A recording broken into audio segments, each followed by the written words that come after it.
What's up, guys? Corporal24 here. Axis&Allies Global Ozteas 1941 setup with Hunter Jones, Sam Kinney, and Mr. John.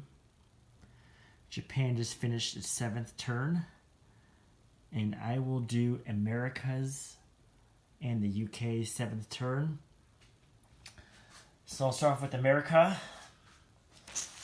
I'm not even going to buy anything. I'm just going to get right to it. You guys probably know what we're going to do. We're going to do a can opener. America is going to take Denmark, and then the British were going to land in Berlin, plunder all that money, force Germany to go east now. Once Germany takes Berlin again, the Russians are going to come up from the south, use all that air power and those tanks, take it back, plunder Germany, plus get that 10 IPC bonus. That was our plan, but I'll put it in the works right now, okay? So here's how we're going to start off. We have a transport. We have 4 transports. They're all going to go up here to Sea Zone 112. We're going to take 2. See, we got 10, 11, 12, 13. We got 14 men in Normandy. So we're going to peel off 2. We're going to go into Denmark. Okay, he's got 1 guy there. Sam does. We're going to take another guy. Let me get the America box here.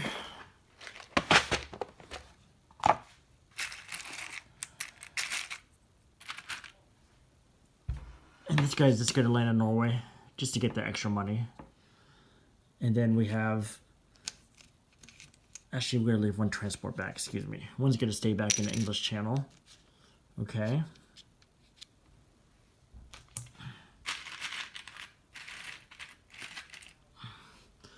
This space gets very crowded, as you guys know.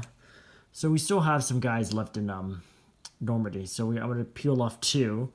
And that's going to leave us with 9 men in Normandy. And 2 guys are going into Belgium, Holland. They're going to go on a transport, and they're going to land in Holland, Belgium. The reason why I'm putting them on a transport is I can use a bombardment from the 2 cruisers in the English Channel. Okay? So that leaves us with 9 dudes in Normandy.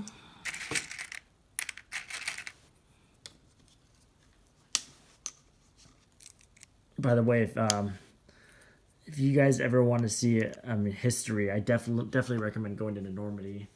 I go to France every year because my wife is French and she's from the north. And Normandy is just a very special place. It's a lot of history there, obviously, with the war. Really cool place. I definitely recommend seeing it. One of the best places I've ever been in my life. Definitely top 3. Okay, so we do have this bomber in London. It's going to go into Denmark in that battle. Okay. So this is what we have. I'm not even going to go to the Pacific because I don't know what Hunter wants to do there. The game's already over. We decided, everyone agreed, the Allies won. But I'm just going to show you the plan that we had. We're planning to do. Okay, so Norway was a walk-in. We have, you know what? I don't even need 3 transports. Just 2 is fine, but it doesn't matter. Who cares? So Norway was a walk-in. Denmark, I got 2 men and a bomber. And then with Holland, we got 2 men and we have bombardment from 2 U.S. cruisers, okay? So, why don't we roll these out?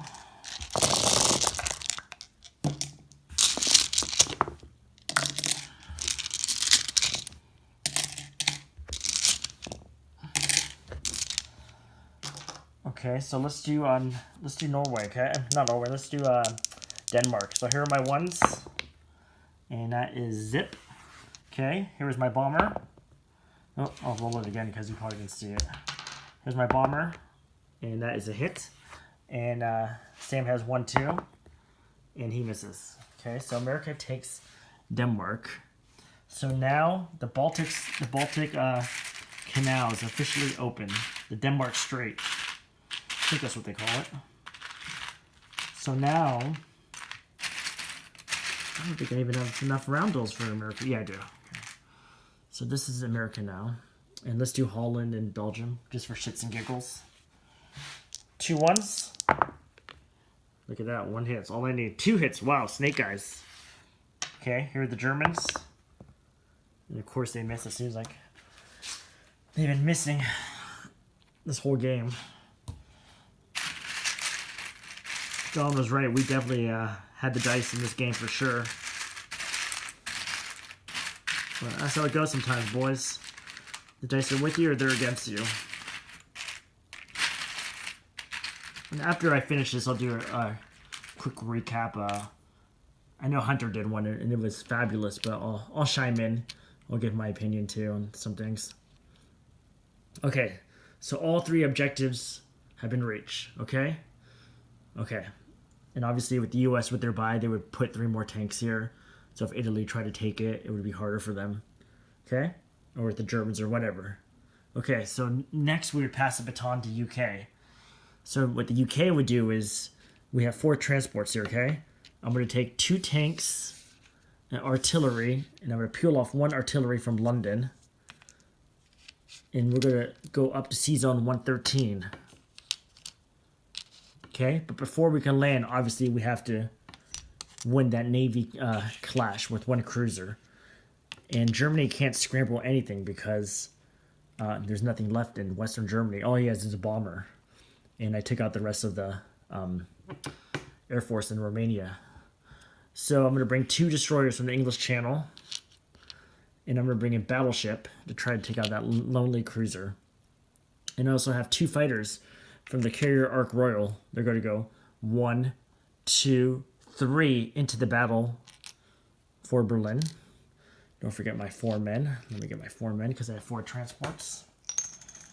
1, 2, 3, 4. These men would land in Berlin, obviously, but I have to win that Navy clash, which I should. And here's 1 more transport. Okay. And like I said, the fighters are going to fly from the Ark Royal. They're going to go Holland, Belgium, 1, Western Germany, 2, Berlin, 3, and they'll land up in here when that carrier moves into non-combat. Or they can even land in freaking Poland. Doesn't matter. Okay, so we have the Navy clash. I have 2 2s. You know what? I'm going to bring in this destroyer 2. 1, 2. I have 3 2s in a battleship versus 1 cruiser. 3 2s. 1 hit. That's all I need. Here's a cruiser. And that is a hit. So I blow up that Navy. The German Kriegsmarine. And the British lose a destroyer. And now the gate is open. I can land in Berlin. So there's 7 infantry.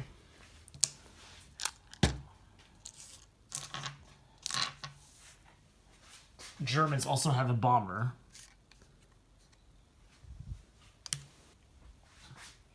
British are coming in with 2 3s. 2 armor. 2 artillery. 4 men from those transports. 2 men automatically get bumped up to the 2s, okay? So this is what the battle looks like, okay? So let's roll some dice here. Okay, here are my 1s. 1 hit. Here are the 2s. We got 4 2s. 1, 2. Total 3 hits. And here are the 4s. Look at that. 3, 4, 5, 6, 7. Total of 7 hits. Bomber and 6 men. That leaves the Germans with 1 guy, okay? Here's Germany. Bomber. Hit.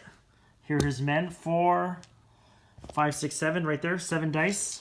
Okay? 2s. 1, 2, 2 hits.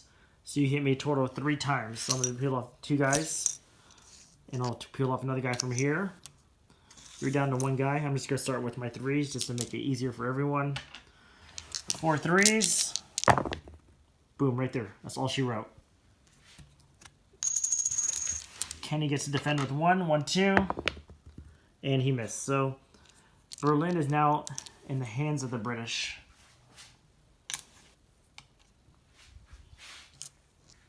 I take it with 2 tanks, a man, 2 artilleries. These fighters will land on the carrier here now. Boom. Britain's going to collect 40. This turn, +5. See, and they plunder 52. They're basically going to collect about $100 this turn because we plundered Berlin. That's what you have in Berlin now. Obviously, Germany has to take it back, so Germany's going to try to send 6 men and artillery. I don't know if they'll take it back. Regardless, if they do take it back, Russia's waiting right here with these tanks. 1, 2, plus this TAC, plus this whole Air Force is willing to sacrifice just to get more money from Germany. It's a good trick. It's called, I don't know if it has a name, but this is how I kind of set it up. If I take Berlin, I know the Germans are going to want to take it back. And this is obviously works if the Germans do take it back. Then the Russians can come in and take it back from Berlin, get that money, and get that 10 IPC bonus. All right? So that was our plan. You guys probably already knew it. America can opens Denmark, takes Norway, more money for them, takes Holland, Belgium. England comes in for the kill. I've seen it many times in games. Germany tries to take it back. Russia comes in, takes it again. All right? I had a great time playing with you guys. John, you did great in the Pacific. You kept us on our heels for sure. Eventually, Pavikal kind of would have fell. And moving here is actually very interesting too, because now you threaten the Middle East. So not a bad move either. Sam, you played great too. Just did a few mistakes, and then fortunately it cost you. As Hunter said in his video, when you had your army here, you split them up. Army Group North went to Smolensk, and Army Group Center went into Bryansk. And unfortunately, when you split up your army, I was able to counterattack both armies with very little forces because I had that huge air force. I was able to sacrifice men while I was taking out artillery and tanks, so it was definitely a good trade for me. Early in the game, you left the army down here. Army Group South was just inactive, doing nothing. I came in with all these men and 1 artillery, and I came in with my air force in Moscow. I just wiped them out. I think I took out like 8 men, 3 artilleries, and like 3 armor, something like that. You want to try to keep your army together if you can. You don't want to bring in too many forces into, say I have 3 guys. Say I have 3 guys, you don't want to bring in like 8 guys and like 2 artillery. You want to keep the forces at a minimal. Because if you bring more men, the opponents just get a counter hard. So, but you know, we also had pretty good dice.